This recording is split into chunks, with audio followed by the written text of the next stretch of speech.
Hi everyone, welcome to my channel. तो guys, इनके बालों में हमने करी थी स्मूथनिंग एंड फिर हमने करी थी केराटिन। इस वाली वीडियो में मैं लॉरियल की स्मूथनिंग आपके साथ शेयर करने वाली हूँ। और इन्होंने कुछ साल पहले कभी स्मूथनिंग कराई थी, तो ये फिर से करा रही हैं। तो इनके हेयर में हम कौन सी वाली स्मूथनिंग करेंगे, बिकॉज इसके लिए मुझे बहुत सारे कमेंट आते हैं कि दी केमिकल ट्रीटेड हेयर पे हम कौन सा वाला वेरिएंट यूज़ करें लॉरियल का। काफ़ी सारे लोगों को बहुत सारी कन्फ्यूज़न होती है, बिकॉज इसमें रेसिस्टेंट एंड एक्स्ट्रा रेसिस्टेंट दो वेरिएंट आते हैं, बिकॉज बालों के हिसाब से। तो लोगों को नहीं पता होता कि किस बालों में कौन सी यूज़ करनी है, एंड वहीं पे वो गलती करते हैं। तो ठीक है, ये है मेरे पास लॉरियल की Xtenso Oleoshape oil trio smoothing cream, and ये है केराफाइन का केराटिन ट्रीटमेंट। तो इसकी वीडियो मैं नेक्स्ट पार्ट में लेकर के आऊँगी कि केराटिन कैसे करें। फ़िलहाल मैं दिखा रही हूँ लॉरियल की स्मूथनिंग। तो यहाँ पे हम क्रीम को निकाल लेंगे एक बाउल में। और याद रखिए, जब भी आप स्मूथनिंग करें तो आपको प्लास्टिक का बाउल लेना है, कोई भी मेटल या फिर कांच का बाउल आपका नहीं लेना।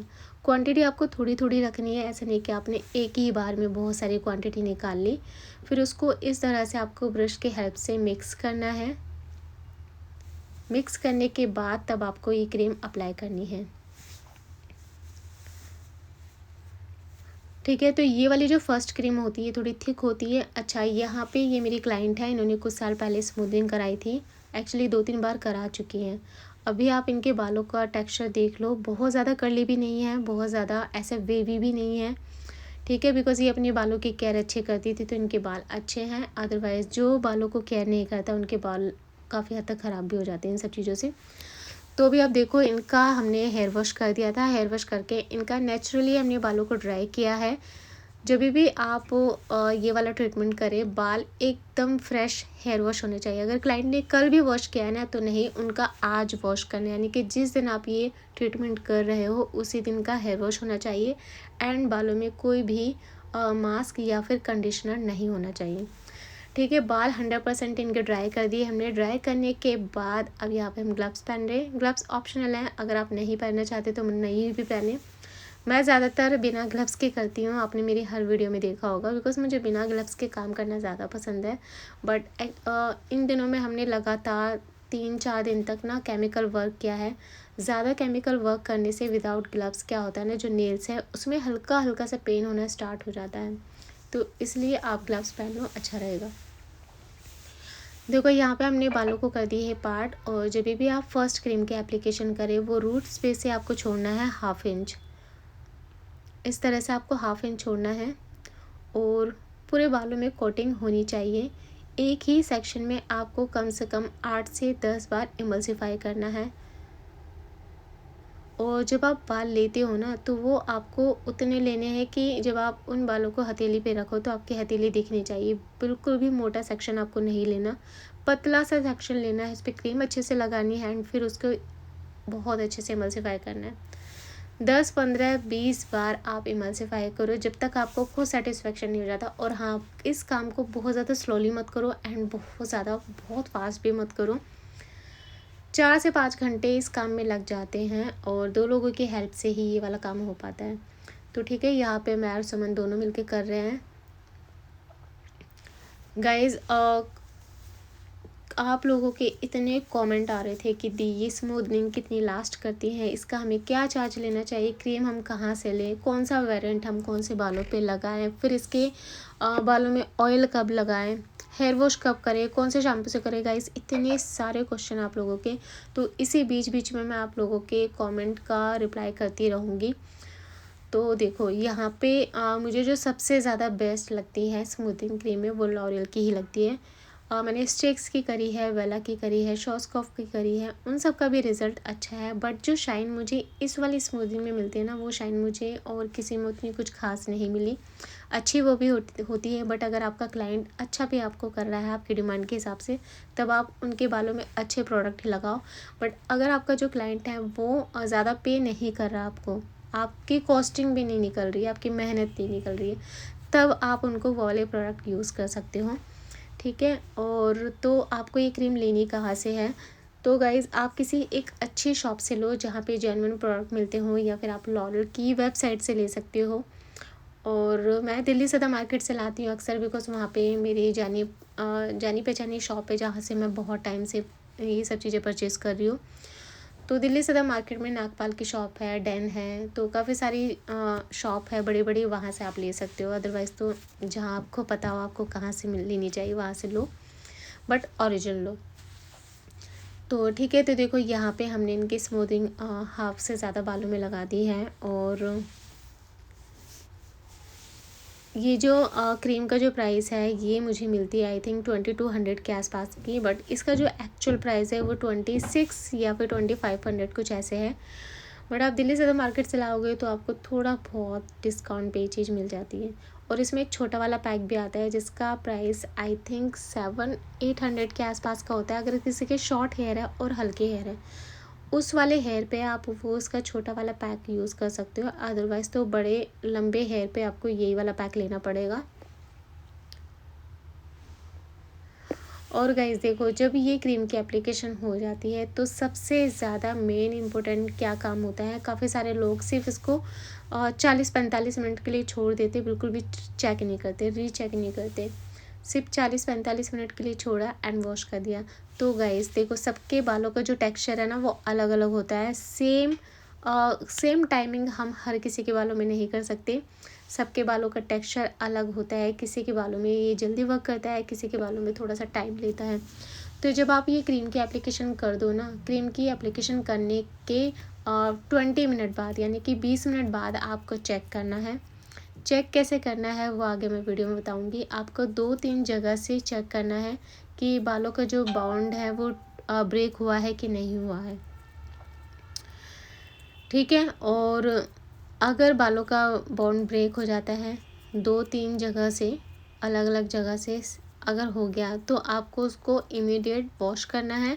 एंड बालों का बॉन्ड अगर ब्रेक नहीं हुआ तब आप उसको और 10 से 15 मिनट के लिए छोड़ सकते हो। तो अब यहाँ पे मैं बताती हूँ कि आपको कैसे चेक करना है। यहाँ पे हमने इनके बालों पे जो क्रीम है वो रखी थी 20 मिनट्स के लिए।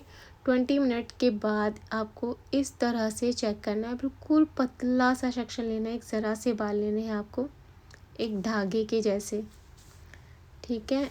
तो इस तरह से लेना है आपको, ऐसे राउंड राउंड करना है, फिर उसको हल्के से हाथों से ऐसे खींचना है। ये देखो, रबड़ की तरह खींच रहा है ना। इससे पहले हमने इनके बालों में चेक किया था, उस समय पे इनके बालों का जो बॉन्ड है ना वो ब्रेक नहीं हुआ था, बिकॉज बाल बिल्कुल भी रबड़ की तरह नहीं खींच रहे थे। हमने 2-3 जगह से चेक किया, फिर उसको हमने 10 मिनट के लिए और रखा, यानी कि टोटल इनके बालों में जो टाइम लगा हमें वो लगा 35 मिनट। तो इस तरह से ना आपको 2-3 जगह से चेक करना है।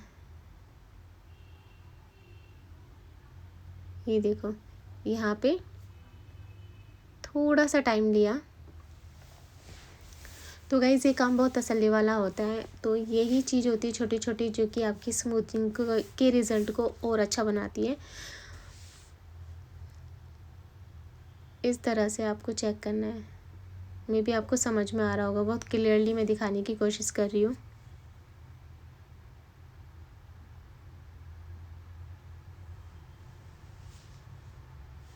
एंड कभी कभी क्या होता है, जब हम इस तरीके से बालों को खींचते हैं ना तो बाल किसी के टूट जाते हैं। वो क्यों टूटते हैं? या तो आपने ओवर प्रोसेस कर दिया, यानी कि उस क्रीम को आपको जितना रखना था ना आपने उससे ज़्यादा टाइम के लिए रख दिया। अगर आपके केस में इस तरीके की प्रॉब्लम आती है तो समझ लो आपने उस क्रीम को ज़्यादा देर तक रख दिया। तो गाइस, ज़्यादा देर तक नहीं रखना, उससे क्या होगा, क्लाइंट के जो हेयर है वो ड्राई हो जाएंगे एंड बाल बहुत ज़्यादा ब्रेकेज आ जाएगी बालों में।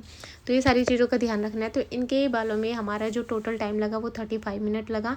अगर किसी के बहुत मोटे कर्ली हेयर है तो 40-45 मिनट लग सकते हैं, एंड किसी के हेयर अगर बहुत पतले हैं तो 25-30 मिनट भी लग सकता है, ठीक है। उसके बाद हमने इनके बालों को गुनगुने पानी से वॉश किया, हल्के गुनगुने पानी से पहले इमल्सिफाई किया, फिर वॉश किया। वॉश करते समय हमें इनके बालों में कोई भी शैम्पू नहीं लगाया, कोई मास्क नहीं लगाया, सिंपल प्लेन वाटर से हमने वॉश किया है। अब उसको ब्लो ड्रायर से ड्राई कर रहे हैं। तो यहाँ पे इनके बाल पूरी तरह से हो गए हैं ड्राई। ड्राई करने के बाद अब हमें यहाँ पे करना है इनके बालों में प्रेसिंग। गाइस ये वाला जो स्टेप है ना, ये बहुत अच्छे से आपको करना है। अगर यहाँ पे आपने थोड़ी बहुत भी जल्दबाजी कर दी या फिर कंजूसी कर दी करने में, तो जो रिज़ल्ट है ना वो बिल्कुल भी अच्छा नहीं आने वाला है। यहाँ पे आप जितने अच्छे से प्रेसिंग करोगे, जितना टाइम लगा के प्रेसिंग करोगे, समझ लो ये वाला प्रेसिंग वाला जो रिज़ल्ट है ना वो लास्ट तक रहने वाला है। 3 डेज़ के बाद जब क्लाइंट अपना हेयर वॉश करेगा उसके बाद तक भी ये सेम रिज़ल्ट रहेगा। इसलिए ये आपको बहुत अच्छे से करना है। और जब भी आप मशीन यूज़ करें वो आपको केमिकल ट्रीटेड हेयर वाली ही, केमिकल वर्क वाली ही आपको मशीन लेनी है। नोवा, वीएनजी और भी कैमे वगैरह की मशीनों का यूज़ नहीं करना। मुझे याद है एक बार मैं दिल्ली सदर मार्केट में गई थी, तो वहाँ पे एक लड़की थी, उनको मशीन चाहिए थी और उनका बजट सिर्फ 1000-1200 रुपये था। और उन्होंने कहा कि उनको स्मूथनिंग के लिए चाहिए, मतलब स्मूथिंग के लिए उनको वो हेयर स्ट्रेटनर चाहिए।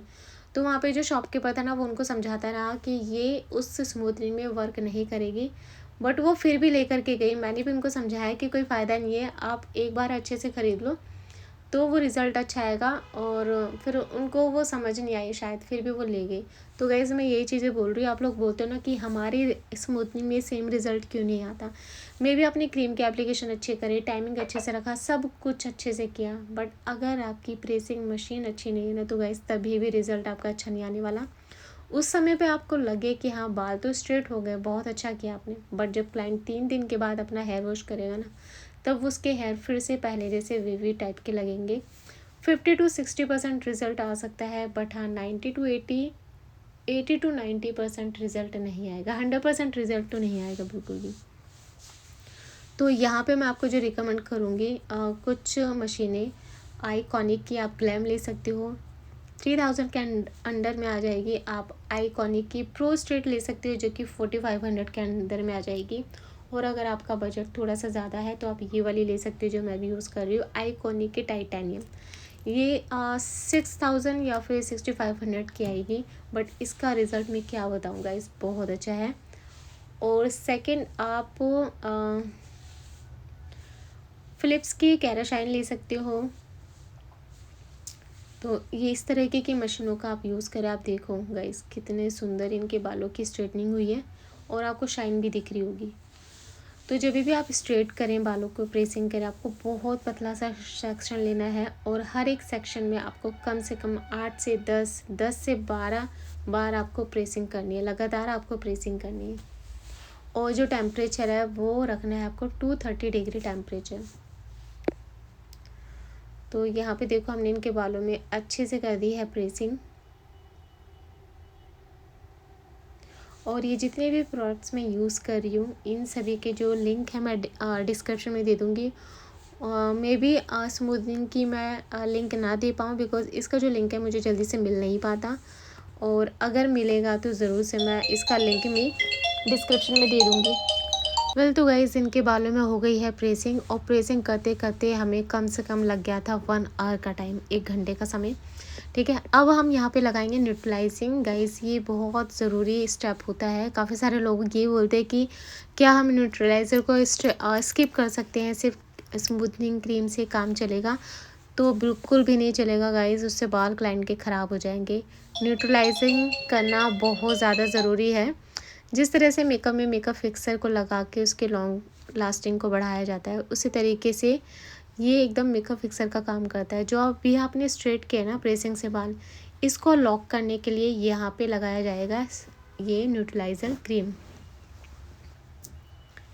तो इसको भी आपको क्या लगाना है, कैसे लगाना है, छोटा छोटा सेक्शन लेना है आपको, एंड रूट से थोड़ा सा छोड़ के आपको लगाना है, इमल्सिफाई करना है। जिस तरीके से हमने फर्स्ट क्रीम की एप्लीकेशन करी थी, सेम उसी तरह से इसकी एप्लीकेशन करनी है। और यहाँ पे अगर ये वाली क्रीम रूट्स पे थोड़ी बहुत लग भी जाती तो कोई दिक्कत नहीं है, बट हाँ जो फर्स्ट वाली क्रीम है वो रूट पे बिल्कुल भी नहीं लगनी चाहिए। अच्छा मैं प्राइस बता दूँ, काफ़ी सारे लोग बोलते हैं कि दी स्मूथनिंग का क्या चार्ज लेते हैं, तो इनके बालों में हमने जो चार्ज किया था वो 5000 किया था, यानी कि 5000 रुपये। और डिपेंड करता है बालों की लेंथ कितनी है, डेंसिटी कितनी है। अगर किसी के बाल हल्के होते और थोड़े पतले होते और लंबाई कम होती तो उनके बालों में हम 3500 4000 कुछ इस तरीके से ले सकते थे। तो और आपके एरिया में हो सकता है इसके जो चार्ज है वो 6000 भी ले। तो डिपेंड करता है कि एरिया कैसा है एंड पार्लर कैसा है। ठीक है, तो यहाँ पे हमें कुछ इस तरीके से लगानी है। स्पीड को थोड़ा सा मैंने बढ़ा दिया है। और ये वाली जो स्मूथनिंग है कितना लास्ट करती है, इसके लिए मुझे बहुत सारे कमेंट आते हैं। तो गाइस देखो, डिपेंड करता है, किसी के बालों में 9 मंथ तक ये स्मूथनिंग चलती है, किसी के बालों में 1 साल एंड किसी के बालों में 1 साल से ज़्यादा भी। तो जितना अच्छा क्लाइंट केयर करेगा उतना ही अच्छा रिज़ल्ट और लॉन्ग टाइम तक रिज़ल्ट रहेगा। तो ये देखो, इस तरह से आपको लगाना है न्यूट्रलाइजिंग क्रीम। और गाइस, ये करने के बाद क्लाइंट को ऑयलिंग कब करनी है, तो जब मैं किसी के बालों में करती हूँ ना स्मूथनिंग, तो मैं उनको मना कर देती हूँ कम से कम 3 महीने तक तो बिल्कुल भी ऑयलिंग वो बालों में ना करे। तो देखो, जब आप किसी के बालों में ये सब चीज़ें कर रहे हो तो उनको गाइड भी करते जाओ, क्योंकि उनको नहीं पता कि उनको कैसे केयर करनी है, बालों को कैसे रखना है, क्या लगाना है, नहीं लगाना है। तो आपको उनको समझाते जाना है। आप ये ट्रीटमेंट करते जाओ, साथ के साथ उनसे बात भी करते जाओ कि किस तरीके से केयर करनी है, कौन सा शैम्पू लगाना है, कब कब लगाना है। तो ये सारी चीज़ें आपको समझाते जाना है। किसी किसी सैलून में मैंने देखा है वो सीधे सीधे ट्रीटमेंट कर देते हैं एंड क्लाइंट को कुछ भी नहीं बताते कि उनके बालों को रखना कैसे, उनकी केयर कैसे करनी है। तो गाइज़, आपको ऐसा नहीं करना, आपको साथ के साथ क्लाइंट को गाइड भी करते जाना है। और देखो, यहाँ पे न्यूट्रलाइजिंग की टाइमिंग क्या होनी चाहिए, काफ़ी सारे लोग यहीं पे गलती करते हैं। और इसका जो मेन, आप चाहे इसको पतले बालों में कर लो चाहे मोटे बालों में कर लो, सबके बालों में आपको आप इसका जो टाइमिंग है वो रखना है 20 to 25 मिनट के लिए। हार्डली आपको 25 मिनट रखना है, अदरवाइज़ तो आपको 20 मिनट के अंदर में ही वॉश कर देना है, इससे ज़्यादा देर तक मत रखना। अगर आपने इस न्यूट्रलाइजिंग को 25 मिनट से ज़्यादा रख दिया तो आपके जो हेयर है ना वो उतने अच्छा वाला रिज़ल्ट आएगा नहीं। बाल ड्राई लगेंगे एंड जले हुए टाइप के लगेंगे और ड्राइनेस आ जाएगी, बालों में शाइन कम आएगी और बहुत ज़्यादा बाल स्ट्रेट भी नहीं लगेंगे। तो हर एक किसी का टाइम होता है, ऐसा नहीं है कि आपने बहुत ज़्यादा अपने हिसाब से टाइम सेट कर दिया तो तो नहीं, ऐसा नहीं होता। आपको टाइमिंग क्रीम के हिसाब से, ब्रांड ने क्या टाइमिंग रखा है उसके हिसाब से आपको काम करना पड़ेगा।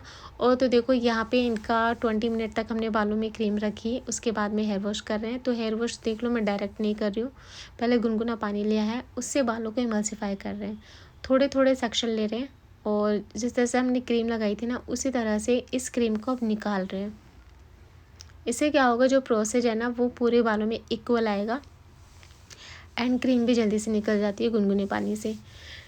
पूरे बालों को वॉश किया है बिना शैम्पू के, बिना मास्क, बिना कंडीशनर। यहाँ पे आप मास्क लगा सकते हो बट मैंने नहीं लगाया। और यहाँ पे हम इनके बालों को ड्राई कर रहे हैं, आपको फिंगर ब्लास्ट ड्राई करना है। तो गाइज़, इनके बालों में फ़िलहाल ये है स्मूथनिंग का रिज़ल्ट। और इसके बाद हमने इनके बालों में करी थी केराटिन। तो केराटिन की जो वीडियो है ना मैं नेक्स्ट पार्ट में लेकर के आऊँगी, बिकॉज़ वीडियो बहुत लंबी हो जाती है और आपको उतनी अच्छे से समझ भी नहीं आता कि केराटिन कैसे करना है। तो ये देखो, लास्ट में भी आपको हल्के फुल्के से स्ट्रेट करने बालों को, या फिर आप ब्लो ड्राई करके भी ऐसे ही छोड़ सकते हो।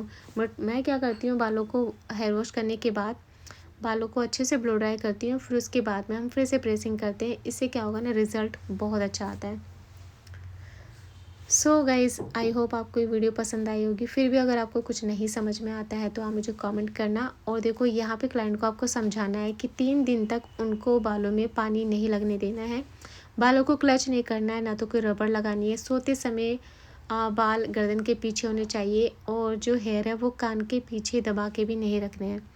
तो ये सारी चीज़ें आपको क्लाइंट को समझानी है। और 3 दिन के बाद आपको उनको अपने सैलून में वापस से बुलाना है। 3 दिन के बाद आपको उनको खुद हेयर वॉश करना है एंड आपको देखना है कि रिज़ल्ट कैसा आया। सो गाइज़, इसमें शैम्पू कौन सा यूज़ करना है, लॉरियल एक्सटेंशो का ही शैम्पू क्लाइंट को आप सजेस्ट करोगे कि वही शैम्पू इनको यूज़ करना है। तो ये वीडियो ज़रूर से बताना आपको हेल्पफुल लगी कि नहीं लगी। आपको कोई डाउट्स है, आपको कुछ पूछना हो तो आप मुझे कमेंट करना, उसका रिप्लाई मैं ज़रूर से दूँगी। और नेक्स्ट वीडियो ज़रूर देखना बिकॉज़ वो केराटिन के ऊपर होगी कि आप कौन सी केराटिन किस बालों में लगाएं। सो गाइस मिलते हैं नेक्स्ट वीडियो में, तब तक के लिए बाय बाय।